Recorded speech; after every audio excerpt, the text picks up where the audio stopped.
for his opening remarks. Thank you, and over to you, sir. Thank you. Good afternoon, ladies and gentlemen. This is Vedji Tikku here. I'm just giving you a business update about our Q3 results. Our revenues grew by 7.1% year to date and around 7.5% for quarter three. Our volumes grew by around 1% for the year to date and a dip of around 2.8% for quarter three. Volume growth has been flat during this year due to the sluggish demand. Our outlook for the market remains positive for future and continue to invest in our key resources, channel partners, automation, and technology. Our marketing efforts continue both online, offline, media, out of home, and most importantly, at the point of sale. On the capacity side, to support our future growth plans, we continue to work towards doubling our capacity from the existing 260 million pieces in next 4 to 5 years. Operations in our new plant near Kyarpet has commenced, and we have close to around 150 out of the 800 machines planned operational now. We will have all the machines operational by the end of June 2020. On the product side, we continue with our focused approach on our core business verticals of men's innerwear, women's innerwear, athleisure, both for men and women, socks, and towels. We have launched some innovative products, both in terms of fabric innovation and styling across all our business verticals. The kids wear business continues to be a special focus area. It has shown an encouraging trend with good customer acceptance and feedback. We have a separate and focused sales and marketing strategy for Jockey Junior vertical. We now have a separate sales team of over 120 people across the country, headed by an independent national sales manager to have focus on this business. We also have special marketing plans to support the initiative. During this last preceding quarter, we opened 2 exclusive stores only for Jockey Junior business. So this is from the business side. I now hand over to our CFO, Mr. Chandrasekhar, to take you through the financial results. Good evening all. Welcome to the call. Our 9-month revenues for this financial year is 24,042 million, a growth of about 7.1%. The 9 months PAT is 3,122 million. There is a degrowth of 2%. The PAT for the 9 months is at 13% as against 14.2 year on year. However, the gross profit remains at 40%. It remains strong and steady at around this 39 to 40% even compared with the last year and previous quarters. The temporary dip at PAT level is entirely due to the investments that we have made in people, in technology, in sales and marketing, in the channel. And this is done solely with an eye on the future growth, which will also drive our profitable growth in the coming quarters and years to come. We have also maintained always that we never cut back on our investments, even when the market is sluggish, and we continue to make the relevant spends to build a strong foundation for the company. The Q3 revenues are 7,938 million, and that is also a growth of about 7.5%. The Q3 net profit is reported at 870 million. There is a degrowth of about 14.6%. The PAT is 11% against a comparable last year of 13.8%. So with these opening statements, I suggest we proceed to the Q&A. Thank you. Ladies and gentlemen, we will now begin with the question and answer session. Anyone wishing to ask a question may please press star and 1 on your touchtone telephone. If you wish to remove yourself from the question queue, you may press star and 2. Participants are requested to use handsets while asking a question. Ladies and gentlemen, we will wait for a moment while the question queue assembles. Participants, in order to ensure that the management is able to address questions from all participants in this conference, kindly limit your questions to two per participant only. If time permits, you can come back in the question queue for a follow-up question.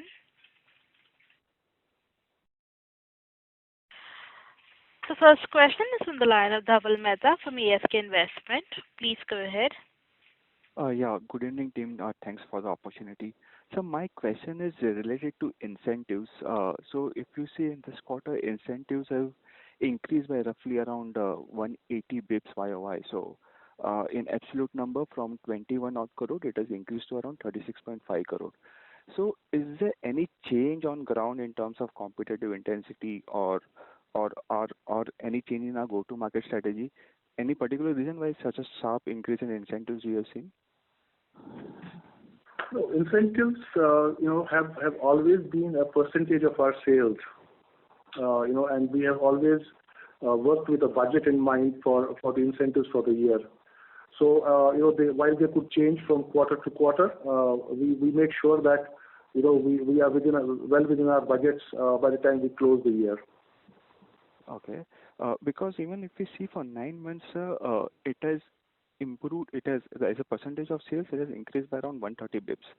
So which has actually impacted the gross margin of our company despite lower yarn cost. So how this trend will be going forward? Should it will be around 4 to 5% of sales, or it will be a specific number? So it has always been between 3.5 to 4% of our sales all these years, and that's how we have maintained it, and we look forward to maintain it there even going forward. Okay. So my second question is, if we see our volume performance at 1%, the price growth is much higher in this quarter. It is largely because of mix, because of winter wear, or is there any other thing to call out about? No, you are absolutely right. It is because of the mix, and of course, yes, the winter wear. This is a peak season for the winter wear, and that is at a much higher price, average price as compared to our average price for innerwear. Okay, sure, sir. Thank you, and all the rest I will come back in the queue, sir. Thank you. Thank you. The next question is from the line of Avi Mehta from IIFL. Please go ahead. Hi, sir. Sir, I just wanted to kind of reconfirm. You saw a 2.8% decline in volumes in this quarter. Could you kind of give us a sense on how it has been across the segment, qualitatively? Across the? Men's, women's, and the leisure wear. Any qualitative comments? Was it across the board, or where is this decline being sharper in?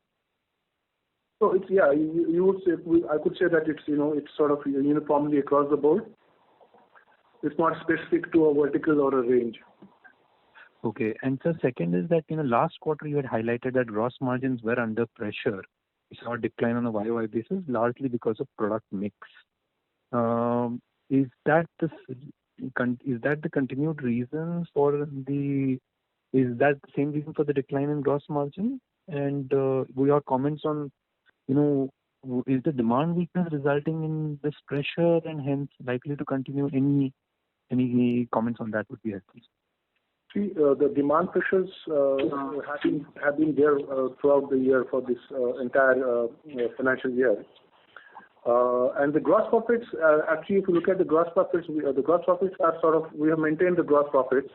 It's few of the costs which we have taken on us, with keeping the future in mind, which has sort of, adversely worked on the net results. But as far as the gross margin in terms of cost of goods, they have not changed much.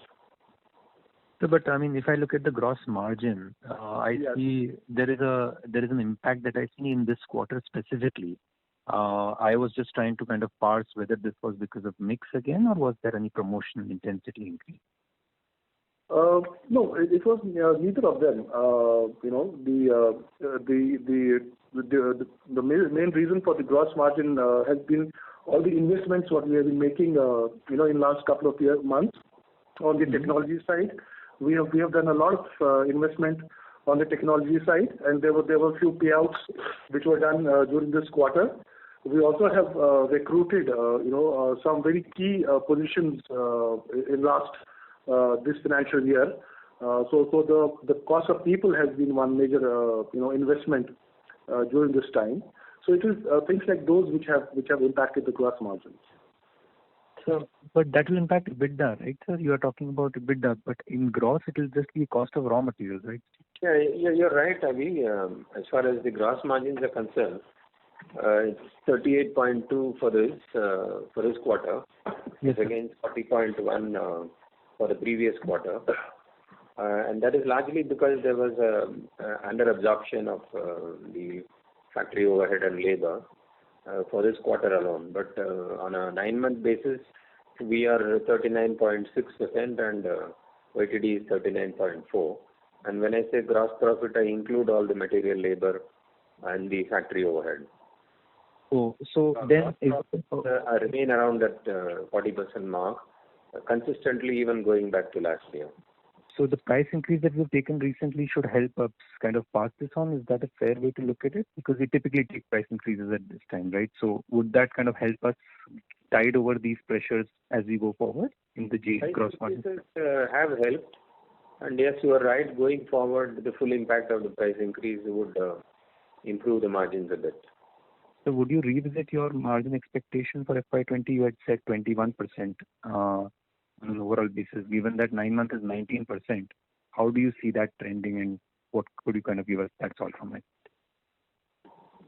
YTD we are around 19% as far as EBITDA. Yes, sir. Before financial income and finance charges. So in Q4 we do expect to improve that with better recoveries of the overhead. But as Vedji said, it's about investing in people, investing in technology, investing in automation and in the channel. So the investment continues.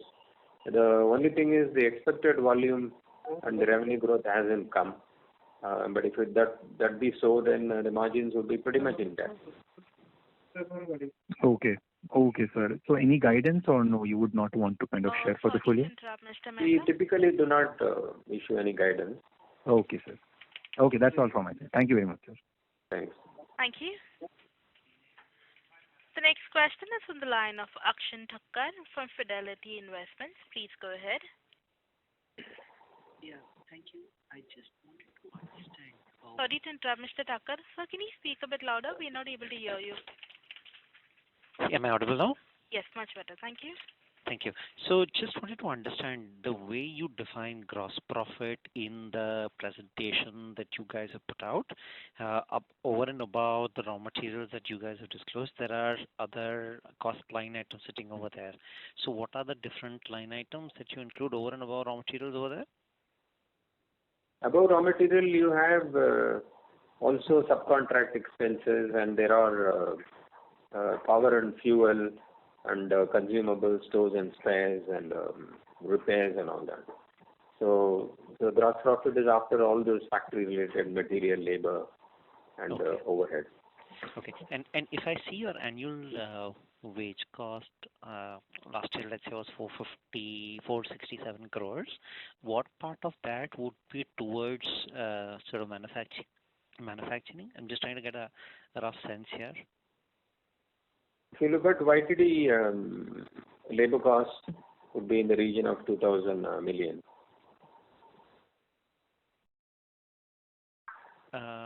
Okay, 2,000. Okay, 2,000 million. Yep. Got it. And I missed what was the volume growth for the quarter, sir? If you could just repeat that. The volume growth was -2. -2. Could you just help us understand, volume growth, despite our best efforts, has been slightly muted?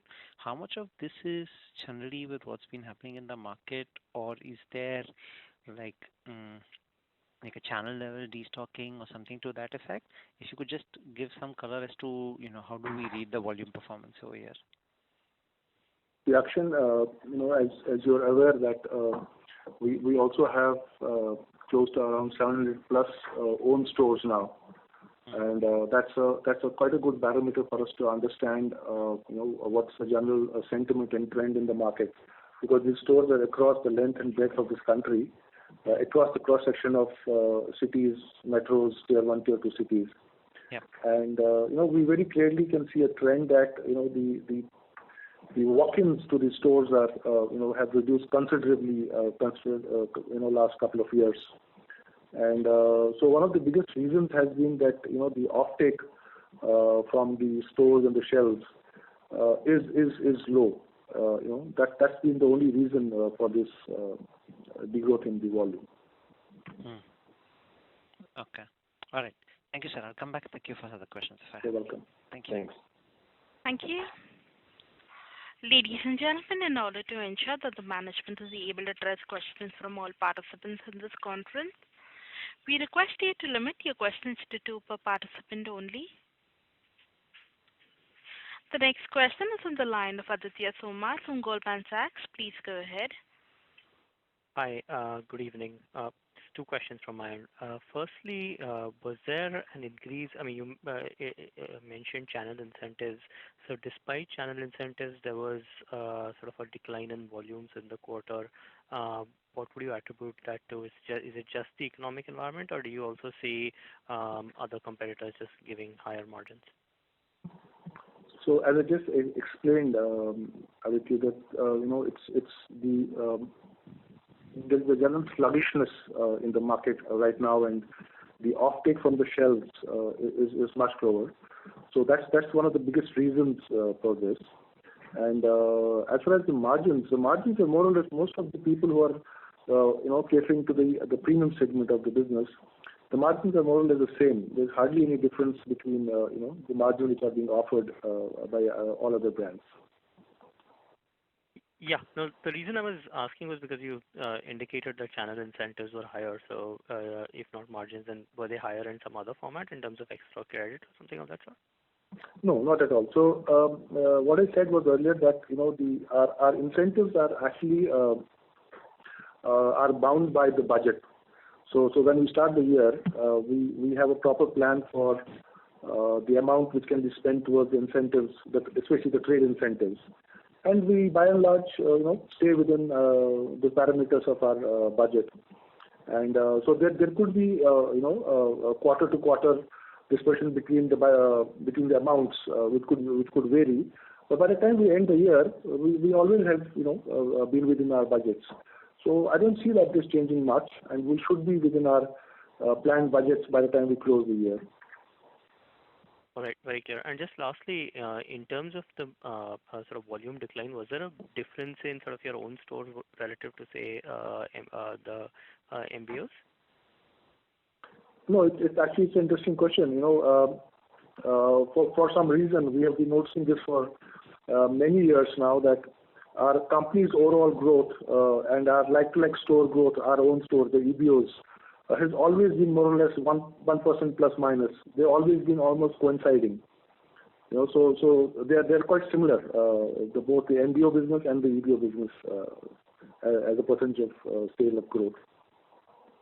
I understand. So some of your competitors have indicated that there was sort of some wholesale disturbance because of availability of credit and stuff like that. But for you, it seems like it's more uniform across. Yes. Well, because we always have been prudent with our the number of days of our collecting and also the number of days. Excuse me, sir. Yeah. Sir, can you speak a little louder? We're not able to hear you. Yeah, sure. Thank you. So the number of days, we have always been prudent with the number of days of credit given to the channel, and it's always worked for us all this while. So we do not have those issues. Understand. Thanks. I'll come back in the queue for more questions. Thank you. The next question is from the line of Bhargav Yu from Kotak Mutual Fund. Please go ahead. Yeah, good evening, sir. Sir, is it possible to know what has been the average price increase across categories on a YY basis? So as usual, our prices are within the range of 4 to 5%, and that was even for this year. Our prices had increased around 4.5%. Overall. Okay. Secondly, sir, how has been the implementation on the ARS side? I mean, has it been implemented across categories? And what percentage of geography would have been covered by ARS? So as I had explained in my previous call also, we did not go by the geography, but we went by the business size. So how we worked was that we started with the larger distributors and kept on going down. And currently we are close to around 30% of our business is covered through ARS, which is across the geographies. So that's how we approached it. And would you attribute this volume sluggishness to ARS implementation? Not exactly. To some extent, it has for sure, because now the stock levels at our distributor points are more in line as to what they should be. So maybe to some extent it has definitely made an impact to that. But we think for the future this is the right way to do it. Okay, sir. Thank you very much and all the best. Yeah. Thank you. Thank you. The next question is from the line of Tanvi Shetty from Axis Securities. Please go ahead. Hello. Hello. Sir, thanks for taking my question. I wanted to ask, sir, could you give me the breakup of your segments across, in terms of revenue across men's, women's, athleisure, and kids? Sorry, Tami, we do not give that breakup, as a policy. Okay. Sir, could you then give me a sense or qualitatively how all the segments have been doing, what initiatives you've been taking, especially in women's, sir, given 20% of your, assuming 20% is women's? See, as I said in my, my opening statement, we have been sort of trying to work on each and every vertical of business, whether it's men's innerwear, women's innerwear, athleisure, and especially the kids, the junior business, which we are taking very seriously, and we have a separate team set up for that. So coming back specifically to your question about women, there have been many new products which have been launched in the women's side of the business, both in the innerwear as well as the outerwear side. So we have seen some good progress, on the outerwear business, and especially on the bra business. We have launched many new styles in the bra, which was a feedback from our product management team, and we implemented all those requests from them. And so we have launched many of them, and some of them are still in the early stages, and we'll continue launching new products on the women's side. And there is some good traction in our EBOs for these new products which we are launching. Okay. Thank you, sir. And my next question would be, sir, on the distribution front, could you tell us that how much part of your revenue comes from wholesaler, or is there any wholesaler in your distribution model? No, we do not have wholesale as a model at all. We sell only through distribution, and besides our e-commerce business and our and the direct business which we do with our key accounts, the entire business is done through our channel. So I would say that around 90% of our business is through channel, through our distributors. Okay, sir. And what would be the number of distributors till date, sir? And what rate you would be growing them, if at all? So currently we have around 4,300 plus distributor accounts. Because we have distributors for verticals now. And these are typically growing by around 4 to 5% year on year. Okay. That's all from my side, sir. Thank you and all the best. Thank you. The next question is on the line of Vinod Bansal from Franklin Templeton. Please go ahead. Hi, sir. Vinod here. Couple of questions. One, you mentioned, the whole market sluggishness continues to drag on the performance. If we look at some of the other players in the apparel space, in the same discretionary apparel space, which may have a larger ticket size than typical innerwear, yet I think the commentary there is that the market seems to be doing fairly well, and the reported SSGs are very healthy, high single digits, low double digits.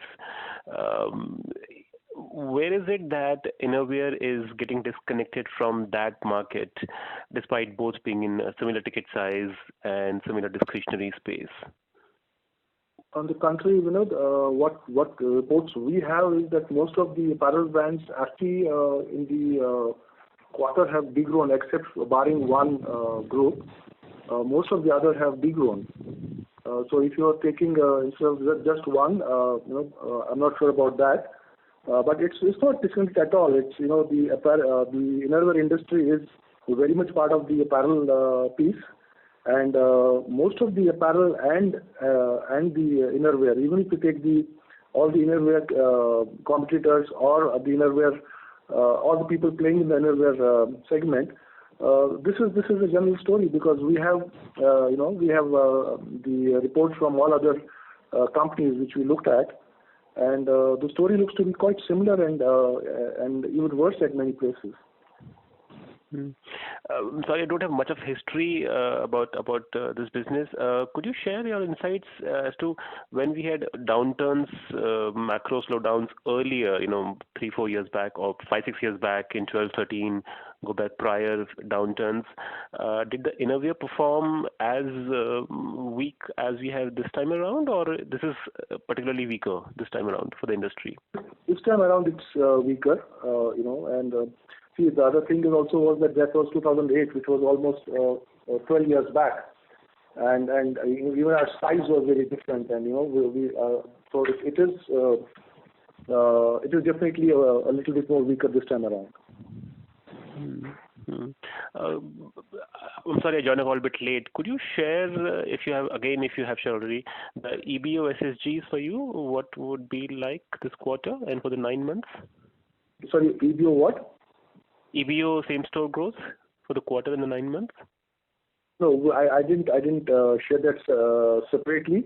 But as I said, I was answering the earlier question. Our growths have been pretty similar. The overall company growth and our like-to-like growths of EBO have, for some reason, for many years, remained always consistent. So it's more or less at the same level where the company is going. And to repeat the question that we have asked in the earlier quarters as well, so the strategy right now would be to wait and let the macro improve, and in the meantime do our micro initiatives like the ARS and other stuff, and grow back once the market is back in shape. Is that how you're looking at the business, or there's some plans as well within that? See, while that's definitely the plan A, at the same time, we're also taking a lot of initiatives on the product side to keep on, improving our product and offering the value for money, which Page has sort of pioneered in the industry. So that effort continues from our side. And yes, we will need some tailwinds to support us. And we are doing everything possible, which is in our control, to see so that we can proceed in the new financial year with at least something what we are used to. This is not what Page is used to, right?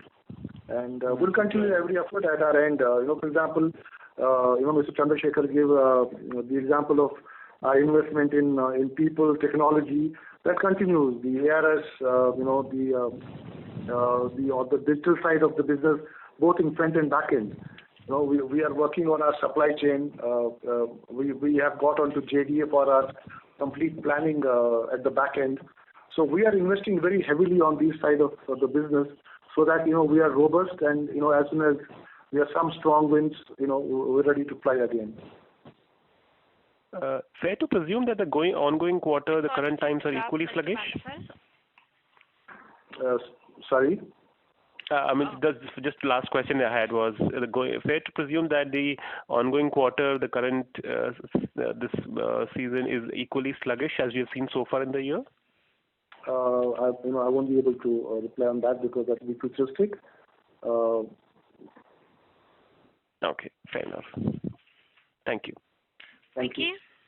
The next question is from the line of Mohit Khanna from Future Generali India Life Insurance. Please go ahead. Good evening, sir, and thank you for the opportunity. I just wanted to ask regarding competition and the channel. Do you think channel?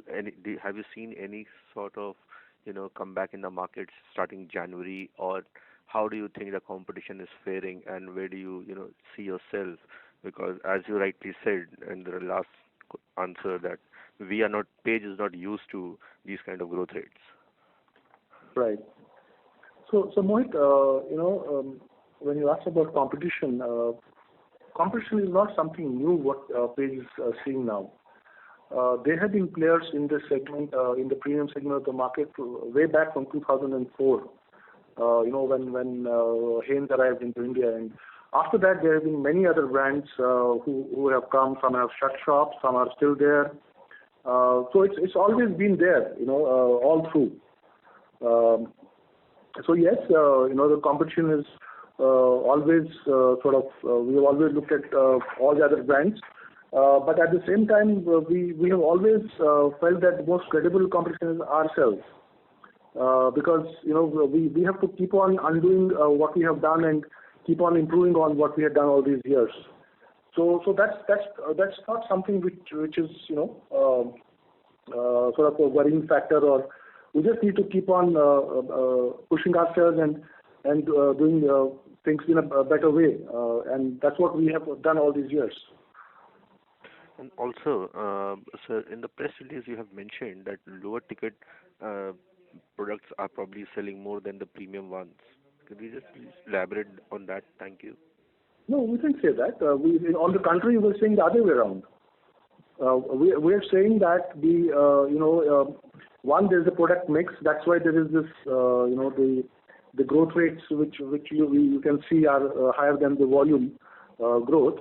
One is the product mix, and then within each vertical there is also the premium products are selling more than the less premium. I mean the pricing, not the product wise. So it's on the contrary what we're saying. Oh, okay. Sorry, that might be my mistake. So basically, if I understand this correctly, from this, that the higher priced products are selling more, and that is the reason that your pricing growth in this quarter looks at around 10%, even though the price increase have been somewhere around 4.5%. Yes, and the mix also plays a big important role. As I said in my, in the first question I answered, because of the thermal season, we also sold a lot of thermal during this quarter. So that also made an impact. Fair enough. Thank you, sir. You're welcome. Thank you. The next question is on the line of Krishnan Sambamurthy from Motilal Oswal Securities. Please go ahead. Yeah, most of my questions have been answered. Just two questions. What was the yarn procurement cost for the third quarter, and what was it in the corresponding quarter last year, as well as what's the procurement cost for the quarter to date? Krishnan, we do not share the costs of raw material. But I can tell you that they have been consistent for the year, and we didn't have any major spike in the cost of raw material. Okay, and that's not happened in the current quarter, ongoing quarter as well. I can talk about 9 months. It's been sort of pretty consistent for these 9 months. Okay, and my second question is regarding inventory, which had spiked up towards the end of the last financial year. How does that look like now? Inventory has come down significantly. Chandra, if you were to quantify the number of days approximately, how much would that be? Inventory number of days has come down to about 75 days of revenues from about, when you look at last quarter, it was about 85. So there has been a significant improvement in inventory days. I also mentioned earlier on the call that we produce less, so that's the reason for the under absorption of the factory related overhead. Okay, thanks a lot. Thanks. Thank you. The next question is on the line of Arnab Mitra from Credit Suisse. Please go ahead. Yeah, hi. Thanks for taking my question. First question was on the gross margins again. So just Chandra, you explained how you think report gross margin versus how we see it, which is just COGS, cost of raw material plus purchase goods plus stock change. So if you just look at that, there seems to be a very big dip in gross margin, but the way you see it, there's not much of a dip. Is it largely to do with outsourcing, that you now have a much higher proportion of outsourcing versus last year, and therefore conversion costs are getting captured in your gross margin calculation in the RM cost itself? So that is one reason, but that is not the only reason. So we have to take a comprehensive view of the gross margin, which includes labor also and subcontract expenses, which is the outsourcing, as also the factory overhead. So our gross margins have been pretty steady throughout last year and this year also. And there is 200 basis point decline in the current quarter, only because of the lower production. Okay, got it. And my second question was on your EBITDA margins. Now, if you go back into history, you normally used to operate at 21, 22%. This year, probably you will be more like 19. So do you see this more as a new normal, or as growth comes back, you will expect operating leverage to take up the margins back to that old zone of 21, 22%? Yeah, that is always the way we look at things. So this year is not a normal. So I don't think we can talk of a new normal, because the demand has been pretty sluggish, flattish growth. So the market will definitely come back, and yes, as you rightly say, the operating leverage will improve going forward.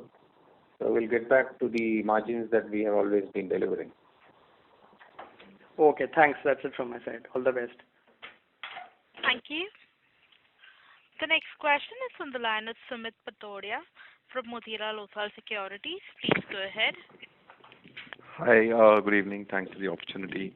I wanted to understand one thing.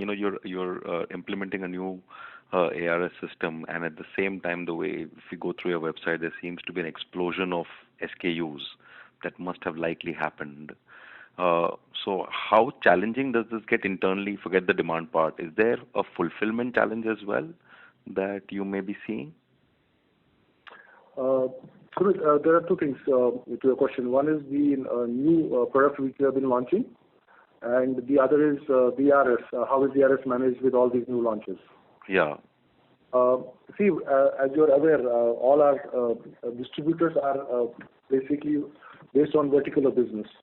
So even if we launch, say, 50 products, by the time it gets distributed into each vertical, we're talking of around 4 or 5 products per vertical, because we have men's innerwear. Within men's, we have 2 verticals, which is premium and modern classic. Then the women's, then we have the athleisure men, athleisure women, and then the juniors. So it's not very daunting when you look at that, when you break it down at the distributor level. And ARS is actually managed to put into place to manage the SKUs. The more SKUs, and if you are on ARS, your life is much easier and easy to manage the business. That's the whole idea of ARS. Right. No, so so if you were running without ARS, you would have a little more inventory in the supply chain, right? So I'm just trying to understand if this supply chain has got leaner, and that also may be showing up in the top line decline, which may not actually fully reflect the retail demand.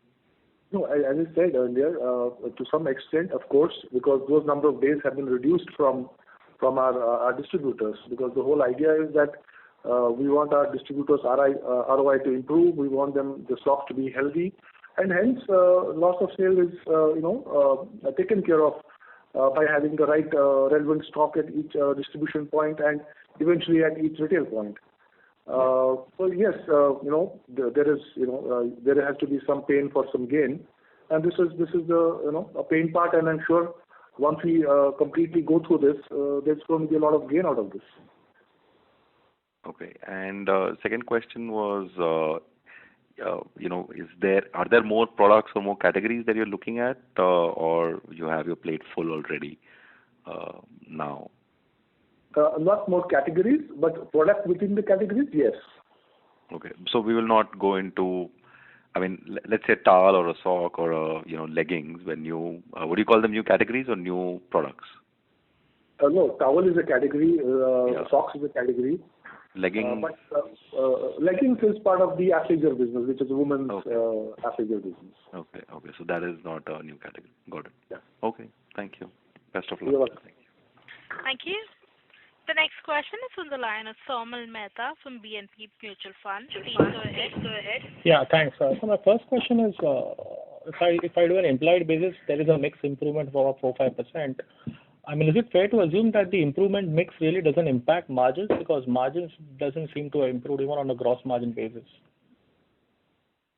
Yeah, see, we have the margins are on the overall. So we have when we talk about 20 to 21% EBITDA margins, we talk at an aggregate level. So it's while we take care, when we price the products, and we try to sort of price them very close so that we have this average EBITDA across the verticals of the business. But there could be some products which could be slightly higher and some slightly lower. But overall, at the larger scale, it doesn't impact the margins. Okay. And with respect to your yarn prices, you say when they are stable. I mean, is it assumed that they have remained unchanged? Because from companies which we track, it seems that for them yarn prices seems to be on a downtrend. So have we received any benefits of the same? Just wanted to confirm that. Not more than about -1 or -2%, based on the fabric and the mix that we use. So there is some improvement, but it's not like significant for us. Okay. And my last question is with respect to channel checks. How is the traction in the women and the kids wear? Because channel seems to suggest that there is not much of traction. I mean, your qualitative comments on the same. How are we looking at that piece of the business over the next 2 to 3 years? See, it's not any different from any other vertical of business, because we have separate distributors for the women's as well as the kids business, and they are managed by separate teams on the ground. As far as the women's business is, I've said this even in the previous call, it gets docked under the overall size of page. But if you take the women's business alone and compare with all other people in the business in the category we operate, we are larger. We are like probably 4 to 5 times larger than the next person in the business or the next brand in the business. So it's a very relatively very large business, which is managed completely by a set of people at the ground who don't do anything with the men's business. So there's a separate focus in that way. And as also I was replying to a question earlier, there are many new products which have been launched both in the inner and the outerwear on the women's side, especially on the bra side. Some of them have just come to the market, and a few more are on the way. So yes, that's one market which we are going to push very hard, because even our penetration levels are much lower there as compared to the men's innerwear. Just an example, we talk about 19 to 20% men's penetration on the men's side, and it's around 5 to 6% on the women's side. So it's a huge headroom and potential there. And when I come back to the junior business or the kids business, I explained earlier also that we have completely segregated this team from the main business. The whole idea was to create a focus, because we can very clearly see that this is one market where there's immense potential, and there are no pan-India brands who have this kind of distribution what Page has. Sure. We want to leverage that distribution. So we have in fact, that has been one of the major costs which also has impacted us during this quarter, because we have hired close to around 120 people sorry, on the junior business side, headed by a separate national sales manager who reports into the overall president of sales and marketing, so that we have a complete focus on this business. And we very clearly know that we're going to push this business very, very strongly for next 2 to 3 years, and these same people will deliver almost 4 to 5 times of our current turnover going forward. So the absorption of the cost will be much better going forward on the kids side. Perfect. Thank you very much, and all the best. Thank you. Thank you. The next question is on the line of Ritesh Gupta from Ambit Capital. Please go ahead.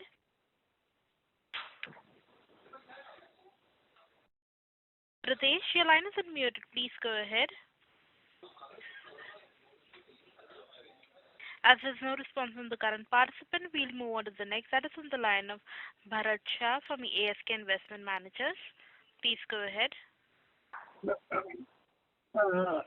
Casey, all along we have talked about resilience of our pricing capability and maintaining margins in a certain territory. In the first 9 months, it is well below that territory.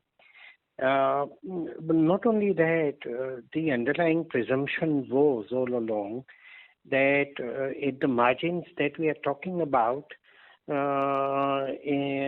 below that margin, interest and the depreciation and other numbers would also follow in a similar way. In other words, what will happen at an operating margin level will fall at the pre-tax margins in a similar way. But this time it has been distinctly different. Not only operating margins have fallen below that minima that we have talked about, in fact, not in that range of 20, even 22, but below 20. And items below interest, depreciation, other income all have moved in the other direction on an adverse side. Therefore, pre-tax margins, which were one always kind of computed, have fallen well beyond, well below what one has always attributed to Page. So, I'm a bit confused as to how we were looking at maintaining the pricing power and the strength of the margins, what we are talking about. Okay, thanks, Bharat Bhai. The pricing power is intact, and we don't, as you know, increase prices beyond 3 to 5%. We have never gone beyond even 4.5% in any of the years. The margins, the pre-tax margins are definitely challenged even for 9 months, and that is mainly because the growth trajectory that we were expecting or planning for example, mid-teens kind of growth on revenue would have easily absorbed all these overhead. But regardless, the management philosophy has been not to stop any investments as with respect to people. We have brought many senior people on board in sales and marketing and even at the back end. We have also continued unabated investment in technology and automation and point of sale, distributor management system, JDA implementation for the planning S&OP process, as well as we are going to look at S4HANA to move into that. So this all reflects the confidence which we have with respect to future. So the volume growth will sort of be able to absorb and deliver the margins that we are used to. We do not have the practice of overburdening the consumer just because we have the pricing power. That is the thinking. No, I appreciate the 2 points. Overburdening customer is a bad idea, as well as stopping investments to create the future of the business based on the current challenges also would be a bad idea. That way we'll underinvest into business and not allow its full potential. But my point was slightly different. It is one thing that our operating margins are below the kind of range that we are accustomed to, even below the lower end of that range. But items below operating margins also seem to have gone materially adversely. Virtually, charge of depreciation is doubled, interest cost is doubled. Let me clarify that. The finance charges and the depreciation are only the result of Ind AS 116. So this is, you will see, it has been pushed below the line because the rent is now treated under Ind AS 116. The only operating item where we have declined below the line is in the financial income, because last year we had a lot of money to invest in debt mutual funds, and you know that we have given away substantial of the free funds in terms of dividend. So we don't have that much money like last year to invest. So that is why you see a decline in financial income. That is the only item below the line which is declined for the reasons I explained. No, Casey, exactly that was the point I was making. Presumption all along was Ind AS would result into interest costs looking higher and depreciation looking higher. I completely understand.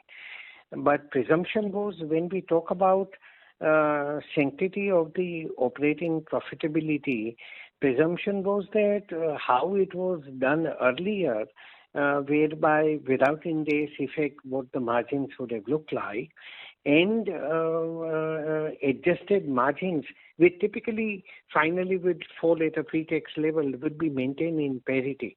Therefore, given the fact that Ind AS impact is pushed up interest and depreciation costs materially, which is an adjustment on that, that means at an operating level, the fall is much worse than what is prima facie, what we were seeking to kind of preserve. There is no doubt a decline, but if you look at Ind AS, it is only impacted by about YTD 9 months, about 20 million. It is not a significant, it's only between the lines. But yes, your point is taken. So we will have to attain those kind of volumes to be able to support the investments that we are making. But we cannot keep the investments in abeyance only because of margins. Okay. Thank you. The next question is from the line of Tejas Shah from Spark Capital. Please go ahead. Hi, thanks for the opportunity. It's a kind of follow-up on the previous question. Now on the call, you mentioned that we'll target to go back to our usual margin zone of 20-22%. Now, again on the call, you also mentioned that the current time, size, and competitive landscape has materially changed, and then you referred to 2008 as well. So let's say if there's a hypothetical trade-off between market share gain versus margins, our business plan will be centered around margin revival or growth revival? No, market share is something which will always precede any other option given to us. So that doesn't mean that we'll let the margins go beyond the threshold. While we'll keep an eye on the margins, but market share is something which will always be priority for us. But the earlier threshold was also keeping earlier competitive landscape and earlier growth in mind. Now at 19% also, if I add your royalty, perhaps at 24%, you have one of the most profitable retailer or brand around. So why? So the question is actually why to actually go on that path of margin guidance and not on or the margin adherence rather than growth revival? Sorry, I'm not able to comprehend exactly what you were trying to ask. No, the point is, for example, let's say if a growth revival needs margins to be sacrificed at this level, will we actually choose that strategy or will strive to revive or regain margins also? That's something what we have done to some extent, not as a plan, but we have kept on investing, for future, because we know that we have a huge headroom and there's a huge market out there. All what is happening is momentary. It could last maybe 6 months, 9 months, or a year, but beyond that we're going to go back where we were. So for that we have to be ready, and technology is one of the biggest enablers. What we have been investing very heavily this year and followed by people. We have invested in many areas which we were not doing in the past. Sure. So if I may squeeze in last one. So the overheads and the investment that you spoke about, we did, if I understand correctly, from Q1 itself.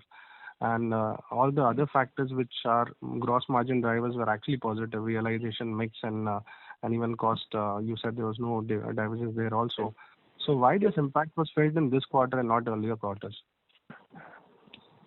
So there have been specific reasons with respect to this quarter, because we have further invested in the channel, and some of the costs like advertisement are more in this quarter than it was before. But on a full year basis, we restrict the budget to a certain percentage of revenues.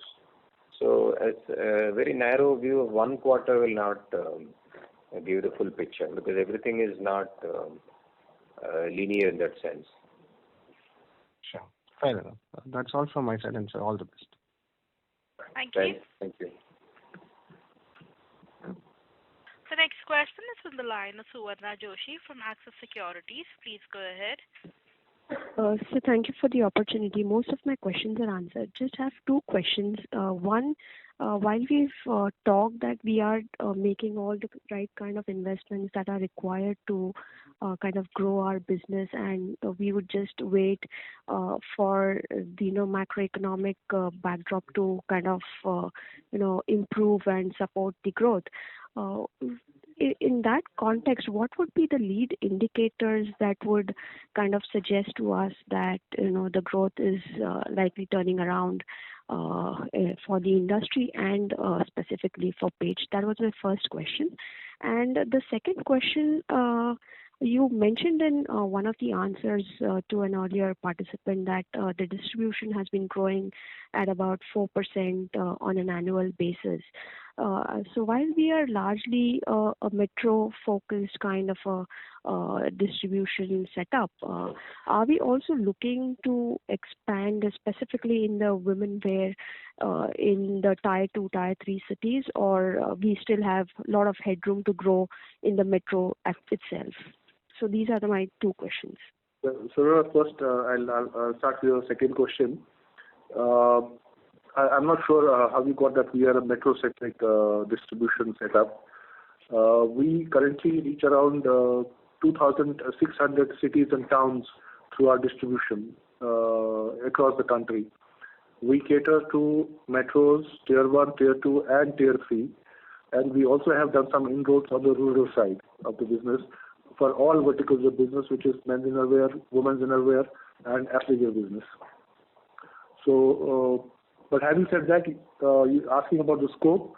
We have a huge headroom because our penetration levels still are very, very small. Since you asked about the women's business, our understanding is that in the target audience, which we look at around basically 15 crore men and women, out of that 50% is 7.5 crore women, we still cater to only around 5 to 6% as penetration. The number of pieces which can be sold to these women, we are still around 5 to 6% penetration of that number. So yes, huge headroom. There's a lot of work happening on the women's side of the business in terms of product. I explained it even earlier about how we are launching a lot of products both in the innerwear and the athleisure side of the business on the women's business. So the answer to your question, yes, we have a huge headroom and a long way to go on the women's side of the business. And question number one was the cues. I think the volume growth will be the right cue for us to show that the things are back. We just fingers crossed, hoping some ground realities to change and help us to open up, because currently what we are understanding is the tertiary sales are something which are very sluggish, and the walk-ins to the stores are still wanted.